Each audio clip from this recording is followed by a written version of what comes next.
NEET paper leak के बाद में इस परीक्षा को लेकर तमाम तरह के सवाल उठने लगे थे और सबसे ज्यादा सवाल उठाने वाले राज्य में एक बार फिर तमिलनाडु का नाम शामिल था।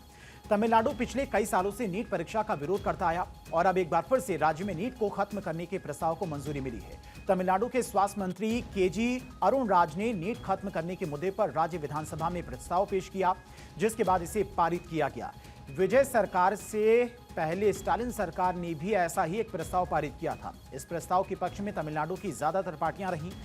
किस किस से समर्थन मिला, पक्ष में विरोध में अगर बात की जाए तो कौन कौन था इस विधेयक के, तो विरोध में सिर्फ बीजेपी थी, पक्ष में टीवीके, कांग्रेस, डीएमके और एआईएडीएमके रहे। राज्य के स्वास्थ्य मंत्री केजी अरुण राज की ओर से पेश किए गए प्रस्ताव में बीजेपी के नेतृत्व वाली केंद्र सरकार से स्नातक चिकित्सा पाठ्यक्रमों में प्रवेश के लिए नीट को समाप्त करने का आग्रह किया गया है। अरुण राज ने क्या कुछ कहा? अरुण राज ने कहा कि नीट ने छात्रों का इस ध्यान स्कूल के पाठ्यक्रम से हटाकर सिर्फ कोचिंग पर केंद्रित कर दिया है। नीट की वजह से कोचिंग सेंटर की संख्या में बढ़ोतरी हुई है और वे बहुत अधिक फीस वसूल रहे हैं। नीट ग्रामीण और सामाजिक आर्थिक रूप से पिछड़े छात्रों के लिए मेडिकल शिक्षा के अवसरों को गंभीर रूप से प्रभावित करता है।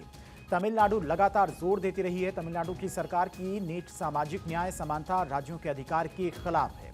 नीट पेपर लीक के बाद सबसे ज्यादा आक्रामक रूप तमिलनाडु के नए सीएम जोसेफ विजय उर्फ थलापति विजय का था। विजय ने कई बार कहा कि इस परीक्षा से गरीब छात्रों को नुकसान हो रहा है।